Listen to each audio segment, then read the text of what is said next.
Oh gosh, so Marsha's Plate started back in 2017. This is our October the 5th was our 4-year anniversary.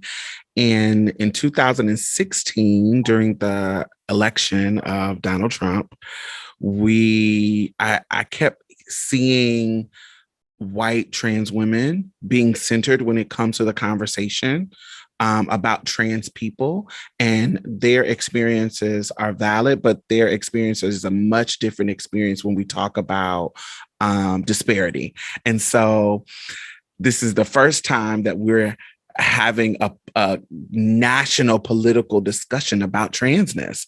And so I thought that there was a blind spot that everybody wasn't taking into account. So I said, well, we have the big old internet. I can create my own platform and be able to share trans leaders and trans experiences and trans stories and trans opinions.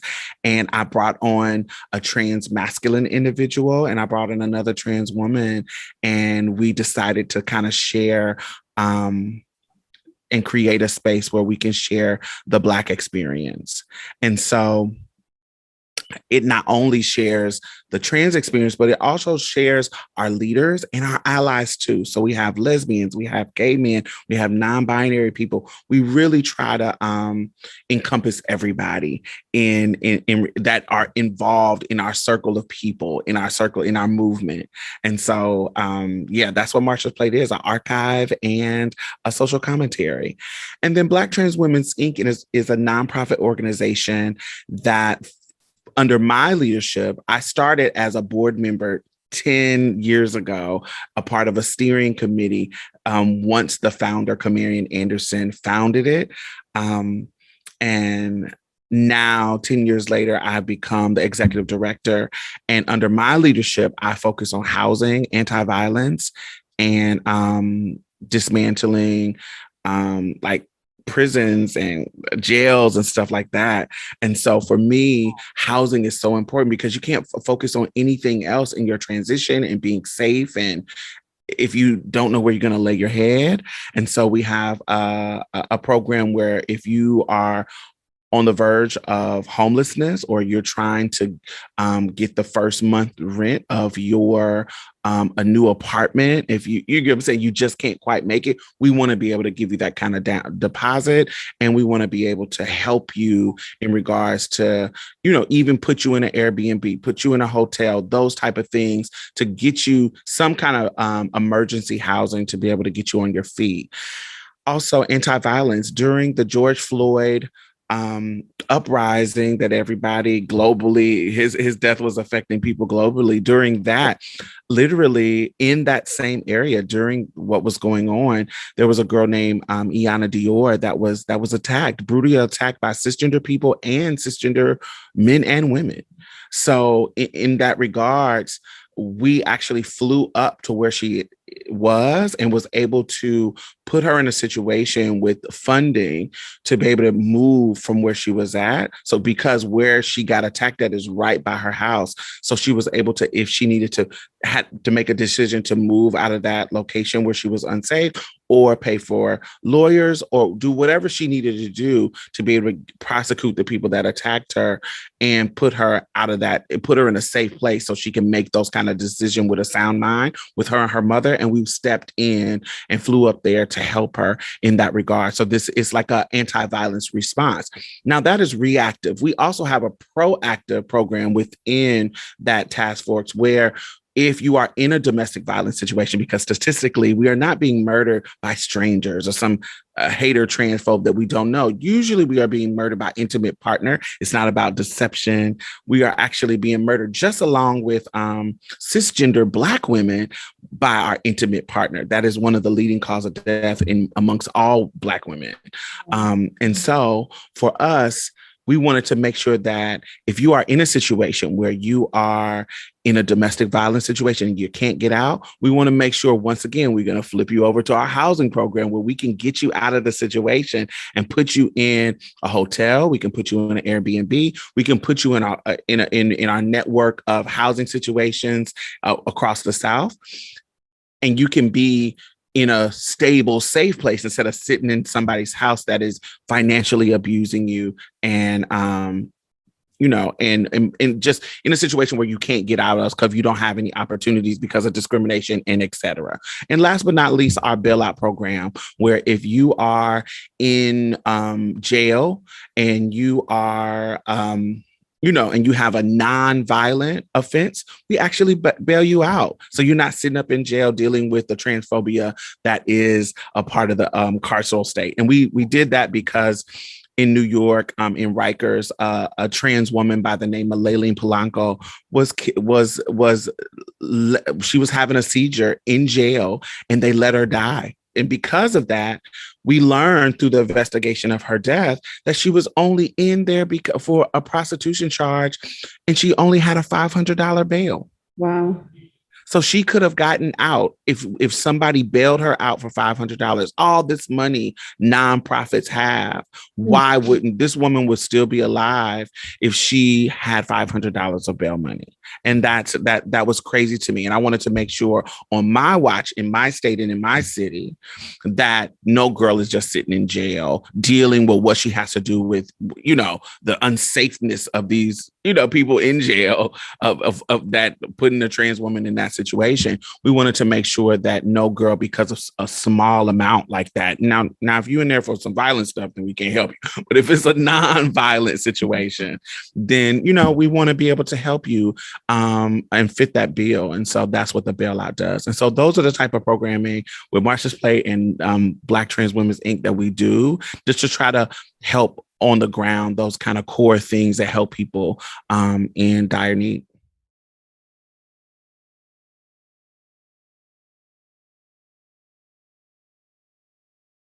So I transitioned when I was 13. I'm actually 40 now. So around 94, 95 is when I came out. And as anybody knows, transness and in the political conversation or the cultural conversation around trans people in 95 is much different than it is right now in 2021. We have it where, it's not beautiful, but it's way different than, back then. The only representation was Jerry Springer. in America, it was Jerry Springer. And is this a man? Is this a woman? We were still kind of in that underbelly subculture. Even under the regular LGBT, the LGB, we were kind of a subculture within a subculture. And so we didn't have the kind of discourse that is happening now in our culture, the beautiful representation, like documentaries like Disclosure, shows like Pose, and all these trans celebrities that we are seeing kind of flourish. And even not just celebrities, just amazing people like even Rachel Levine, which is a health commissioner here in the United States, and so many different people. And as I don't align with her politics, but even like Caitlyn Jenner, I don't align with her politics at all, but I'm mentioning her as a representation of like an older trans woman that's transitioned later in life. I appreciate that part of her story. She can be seen as like a beacon of, oh my God, there's hope for me as an older trans person. Now her politics, no. But even that, so we have a totally different discussion. So for me, when I was in high school, I felt alone. I didn't feel like there was any representation, but I was strong enough, and I had the circumstances let me kind of transition, not kind of like transition between junior high school and high school. And so I went to high school as affirmed as myself, as a girl. Didn't have any issues until I not graduated until I was about to graduate my senior year. And they tried to stop me from going to the prom in a gown. And I sued them. And I'm in conservative Indiana. And nobody thought that I would win. And in 2 days, I teamed up with the ACLU and I actually won my case to be able to go to a prom in an affirming gown. And so that was my start on accident in getting bit by the activist bug, I would say. And so then I went to college, and I was the first trans woman to go to Jackson State University in Jackson, the conservative Jackson, Mississippi. Anybody who knows these states that I'm talking about, Indiana and Mississippi, they are, these are birthplaces of Ku Klux Klan. Like these are very conservative places that it was kind of groundbreaking to do the things that I was doing. And I can't tell you that it was intentional, because I was young and it was not intentional. I was just trying to live my life and be the woman that I wanted to be and go to college and go to school and do those things. It was definitely not intentional yet. And so went to Jackson State. It was groundbreaking. It was bittersweet. They used to try to throw boiling hot water on me because they put me in a boys' dorm. Oh no. And so I remember one time they knocked on my door and they thought that I was just going to open the door, but I didn't. They had boiled water and prepare. And when I opened the door, they tried to throw the boiled water on me just to harm me for absolutely no reason. And these were some of the things that I was going through on a daily basis, like literally having to fight people, literally having to be isolated. And this actually was the first time that there literally was no allies. I didn't have even the queer people, because this was a very conservative place. Even the queer people were scared to be around me because I was such this, I want to say high profile, like I wasn't a celebrity, but kind of I was. I'm the first trans person to even go to this school. And so they were like, even queer people was like, oh no, you bring in too much attention. And so I didn't even have who would be my normal allies, cisgender women and gay men and, lesbians, even them were kind of ostracizing me and isolating me. So it was a hard time. But I got through it and I survived, and the culture shifted in that school. And there's so many queer and trans people that are going there that even the professors are talking about me and saying that like it's people that laid the foundation for you. And so in that regards, that's when I got the tinge of I need to be intentional about the activism that I do, because I am literally seeing, even though I'm going through the fire, I'm literally seeing the fruits of my labor when I go back to the school and when I hear people talking, they see me in different places and saying, oh, I remember when I wasn't even out of the closet and you were going to that school and I was going to that school. You were giving me hope, even though I was still scared in that moment. You were giving me hope. And so I went on to be when I started to be more intentional. I started using social media as a tool. And I became one of the first African-American YouTube partners and started to, once again, for 12 years ago in 2008, started archiving trans stories and trans initiatives and trans news. Me and Monica Roberts teamed up, who is the late, great Monica Roberts, journalist extraordinaire. We lived in Houston together and we were able to just start kind of archiving things. And she was a great friend. And I found out that she actually had put me in a paper back when I had sued my high school. And that was our beginning of our friendship, because she transitioned in 94, even though she was 20 years my senior. We transitioned around the same time, and she saw me win the case and put it in a newspaper in Louisville, Kentucky. And so it was kind of wild to see that happen. And then, we both started on the steering committee of Black Transwomen Inc. And that led us to the work that we are doing now. And so, yeah, I've been very intentional for the past 12 years in creating space for trans people politically and social, and uplifting the social economic status. But I've been doing the work since 17.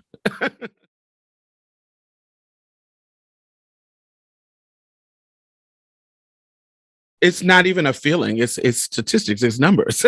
And so it's not even a feeling. It's definitely, we know based on the numbers and the research that is at our fingertips when people who have done surveys across the country, when people who have looked at cases across the country, if you look at the trans women who have been just in the United States, who have been murdered. Look at what they look like. Just look at the pictures of them. It's not only dominated by Black trans women, it also is dominated by dark-skinned Black trans women. Do you see what I'm saying? It's not even a light-skinned trans woman like me.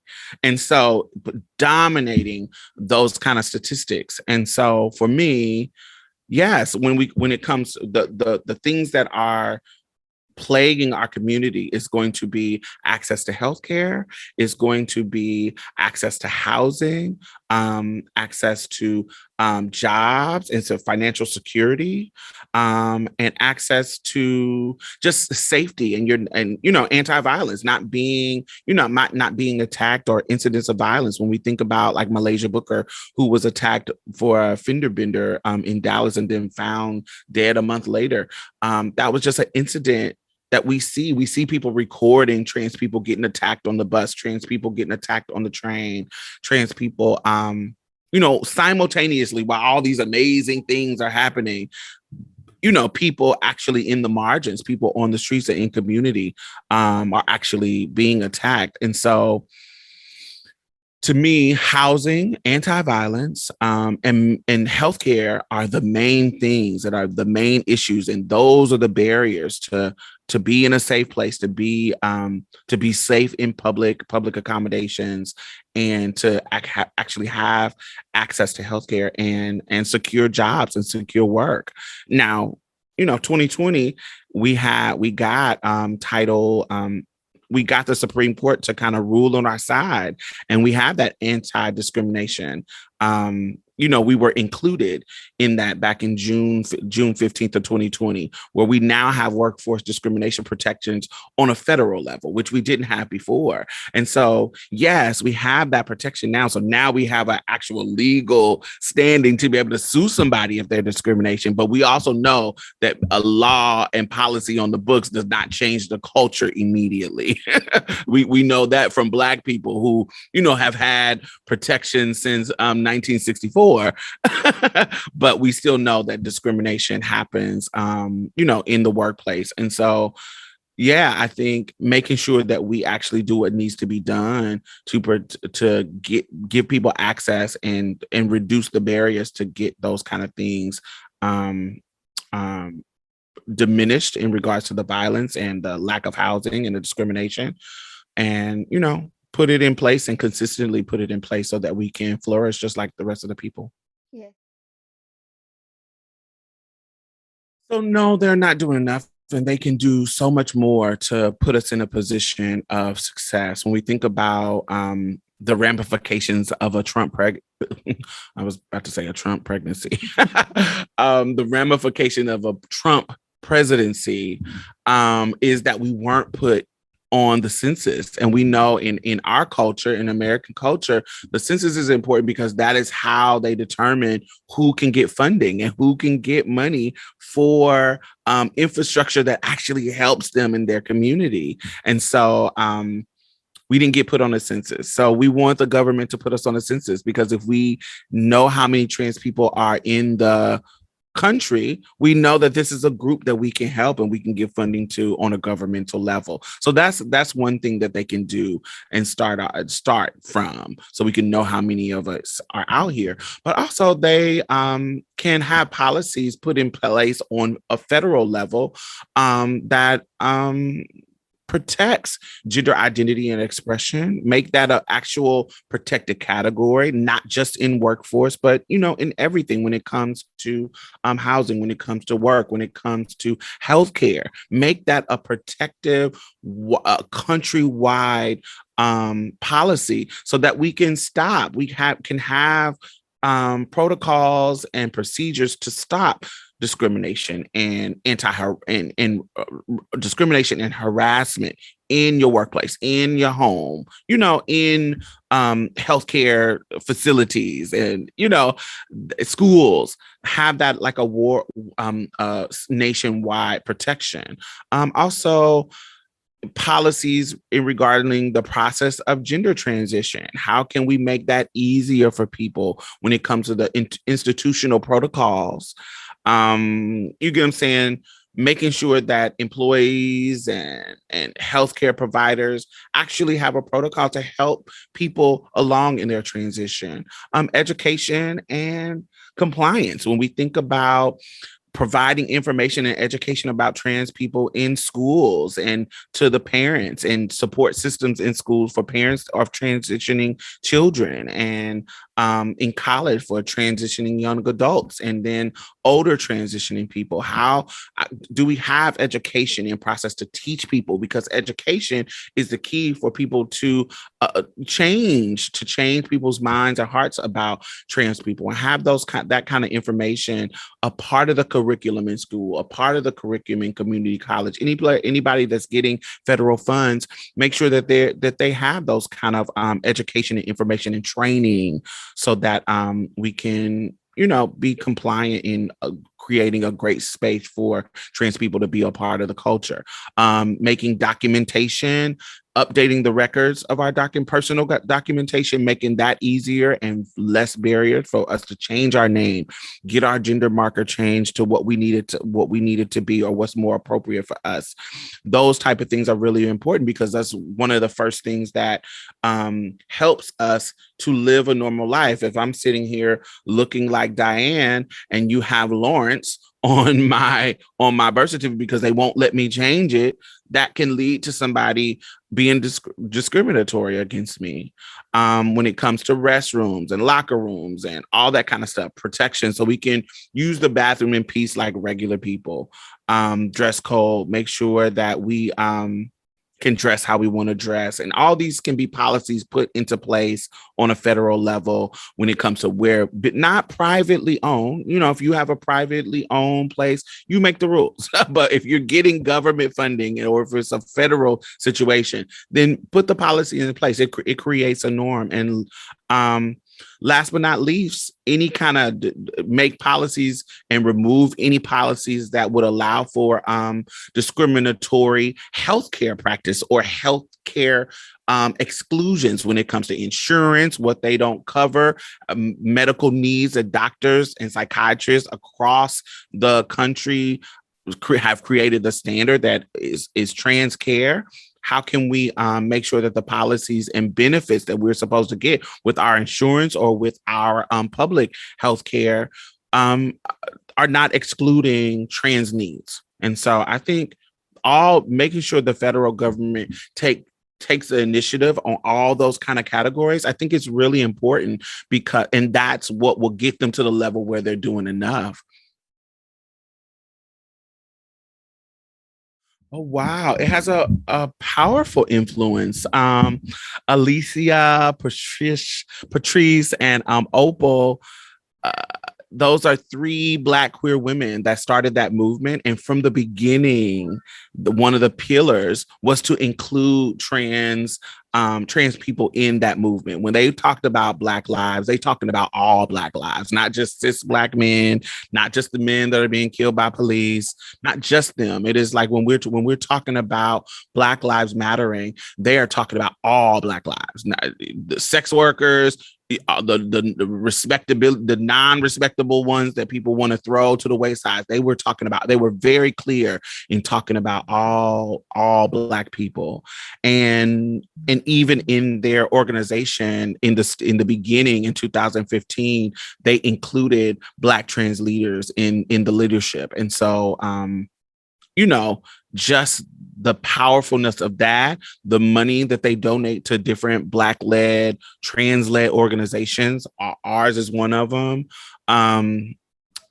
Just what the power that they have given us when it comes to the voice in discussions, and there's so many times that we have been a part of. I've seen them include us in conversation, particularly Alicia Garza, Patrice Cullors, Opal, they always mention trans people. Now there's other people who are like, who are more problematic. But when it comes to the founders, they were very clear in including us in the conversation. So I feel empowered by them.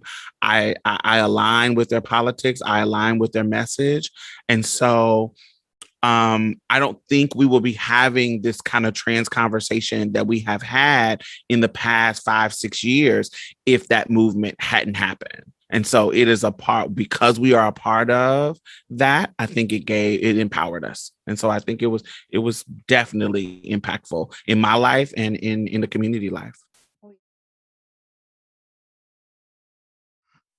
I envision our joy being centered more than our deaths. I will want the deaths to be reduced, and yes, commemorate people who pass, but I really want our contributions to the culture, our joy, um, the amazing work that we're doing out here. When we think about the Transcultural District, Aria Saeed, when we think about, journalist, media guru that is Raquel Willis, when we think about up and coming politicians like Mariah Moore, teachers and abolitionists like Dominique Morgan. There are so many girls out here doing great work. And so centering their joy.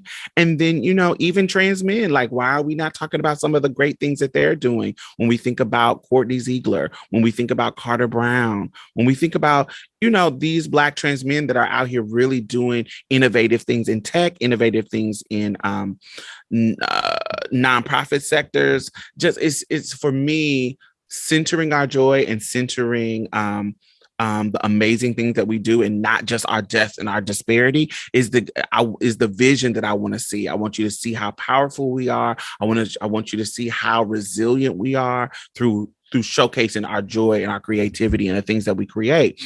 Also, when we talked about Black Lives Matter, the vision that I want people to get is, you know, all lives matter. We want all of our lives to matter equally. The reason why we have to say Black Lives Matter is because they're not mattering. And so the vision is to create. I know that people want to say as a rebuttal, all lives matter, but you get what I'm saying? That's ideal. Idealistically, we want all lives to matter equally. We want to take care of all people. We want to take care of everybody's needs. And so the vision for me is that all lives matter actually being true. So we won't have the necessity of being very specific and saying Black Lives Matter. Women, we don't have the necessity of saying Me Too, because women have been silent about rape and assault and those things. The vision is for us not to have the need for these things, because we have structured our society in a way that makes us better for the people on the margins, and better for the people who are mostly impacted by some of these oppressive systems like sexism and racism and homophobia and transphobia and all these big systems that we act like are huge, but our own circle. The vision is all of us, our circle. We create, we impact our circle. Your starts in your home. It starts at your church. It starts at your job. What power do you control? Where do you control power? And making sure that place is safe for everybody. How do you that's what it is. It's about using your power and your privilege just in the circle. Don't worry about the whole big system, just in your circle. And if everybody did that, the system will crumble.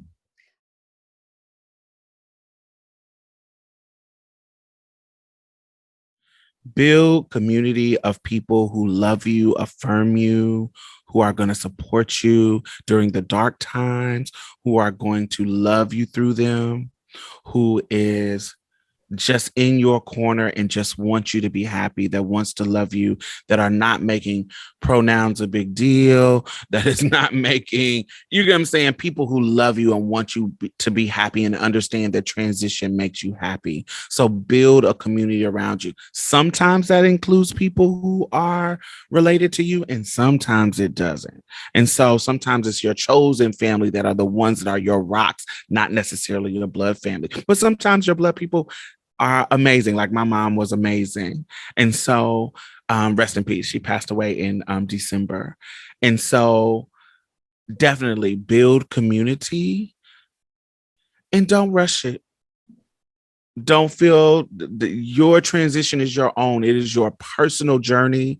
It is you, the type of woman that you want to be, just like sister to people. They are figuring out what type of woman, what type of man, what type of human being that they want to be in the world, how they want to represent, how they want to be perceived, the type of integrity that they want to have. We all are doing that. That is just a human experience. And so understand that you don't have to look like anybody else. You don't have to fit any kind of Eurocentric beauty standards. You can be whoever you want to be. You can be the type of woman or man that you want to be. That's the point of acknowledging that you are a trans person. And that is powerful. You are really taking taking life by the horns and creating your own lane. It is your lane. Be steadfast, be stable in that idea that you deserve to be here. You deserve love. You deserve peace of mind. You deserve all the great things that the rest of humankind deserves as well.